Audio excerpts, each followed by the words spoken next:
Viral, Menteri Investasi Bahlil Lahadalia menyebut gagasan Anies Baswedan soal proyek IKN memunculkan ketidakadilan dianggap sebagai pikiran sesat.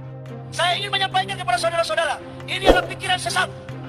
Karena Partai PKB menurutnya merupakan salah satu partai yang mendukung pembuatan undang-undang pembangunan IKN. Karena PKB adalah partai terdepan yang mendukung Ibu Kota Nusantara lewat pembuatan undang-undang itu. Sontak Ketua Umum PKB yang sekaligus Cawapres Anies Baswedan, Muhaimin Iskandar buka suara, beri catatan pembangunan proyek IKN. Undang-undang harus terus dilaksanakan. Masalahnya cuma dua. Yang pertama, dievaluasi cara kerja pembentukan ibu kota provinsi. Lupakan yang lain, pilih Amin.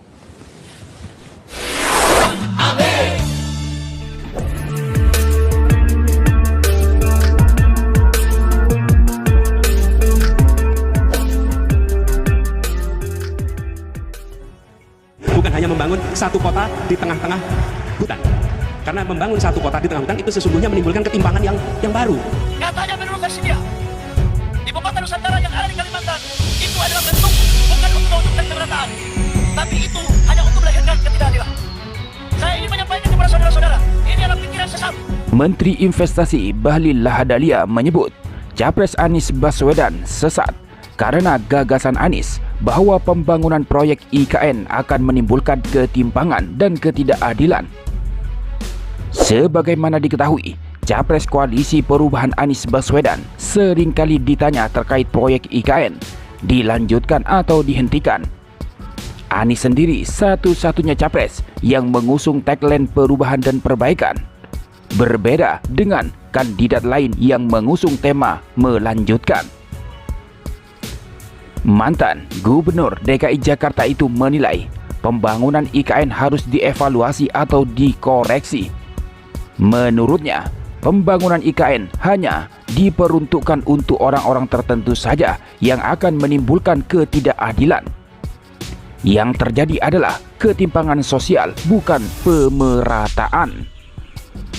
Bahkan, IKN diidentikan dengan tempat pembuangan ASN yang kinerjanya buruk, di mana PJ Gubernur DKI Jakarta Heru Budi pernah melontarkan ancaman kepada ASN di DKI Jakarta yang kinerjanya gak bagus akan dipindahkan ke IKN.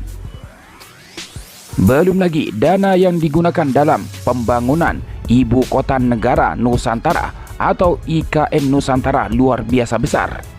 Di saat bersamaan ada banyak persoalan urgen lain yang harus diperhatikan selain infrastruktur dan IKN, seperti pendidikan, bahan pokok mahal, pupuk petani, dan lain sebagainya. Namun, Menteri Investasi Bahlil Lahadalia menganggap gagasan Anies Baswedan sebagai pikiran sesat. Apalagi Partai Kebangkitan Bangsa atau PKB yang mengusungnya sebagai capres merupakan salah satu partai yang mendukung pembuatan undang-undang IKN. Dalam acara Relawan Pilar 08 Deklarasi Prabowo Gibran, di hadapan ratusan relawan, Menteri Investasi atau Kepala Badan Koordinasi Penanaman Modal BKPM itu mengatakan ada calon presiden yang belum memimpin saja sudah sesumbar akan mengubah kebijakan, bahkan mencabut Undang-Undang Nomor 3 Tahun 2022 tentang Ibu Kota Negara. Capres tersebut, kata Bahlil, beranggapan pemindahan ibu kota bukan untuk pemerataan dan bahkan akan menimbulkan ketimpangan baru. Menurut versi dia, Ibu Kota Nusantara yang ada di Kalimantan bukan untuk mewujudkan pemerataan. Saya ingin menyampaikan ini adalah pikiran sesat, kata Bahlil. Bahlil berpendapat pembangunan IKN adalah bentuk pemerataan pertumbuhan ekonomi di Indonesia. Maka dari itu, kata Bahlil, ketika ada calon presiden yang tidak setuju pemindahan ibu kota dari Jakarta ke Kalimantan Timur, maka calon presiden tersebut tidak ingin Kalimantan dan umumnya kawasan timur Indonesia lebih maju dari saat ini.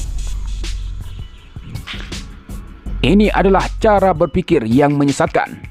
Jadi menurut saya, cara berpikir ini adalah cara berpikir calon presiden yang belum mampu mengerti betul tentang geografis yang ada di negara kita, ujarnya.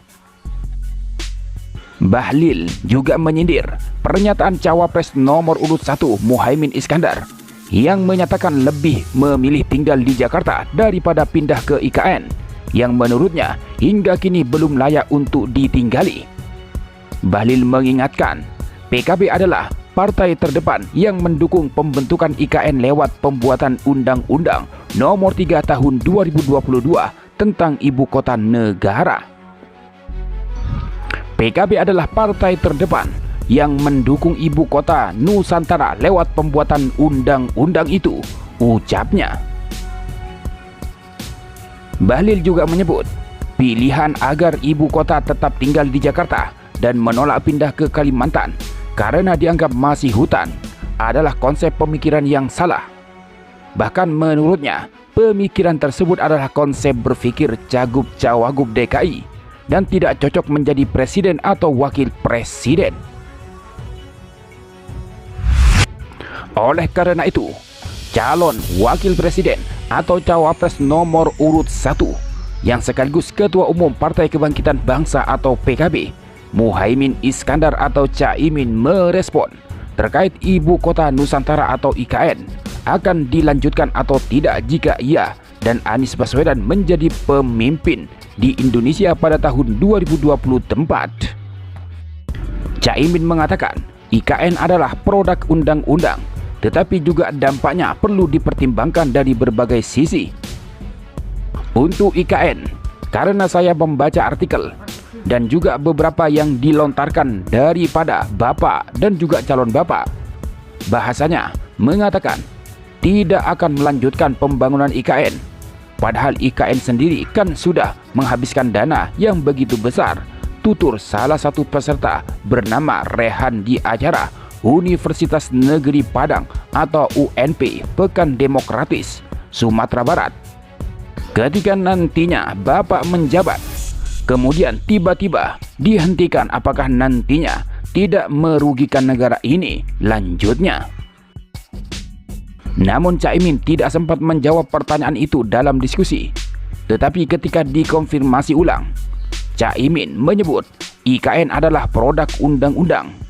Caimin memberikan 2 catatan terkait pembangunan IKN. Ya, IKN ini kan produk undang-undang. Tentu kalau undang-undang harus terus dilaksanakan. Masalahnya cuma 2. Yang pertama, apakah bisa diefisiensikan lebih baik lagi? Dievaluasi cara kerja pembentukan Ibu Kota Indonesia, kata Caimin kepada wartawan. Caimin mengingatkan soal kesiapan anggaran untuk pembangunan Ibu Kota itu. Ia menyebut undang-undang harus dijalankan tetapi juga perlu dievaluasi. Yang kedua adalah pendekatan pembangunan dan kesiapan anggaran. Itu yang terus akan dievaluasi. Itu undang-undang tentu kita akan jalankan dan menggunakan evaluasi. Tentu harus menjadi bagian dari pertimbangan, imbuh Caimin.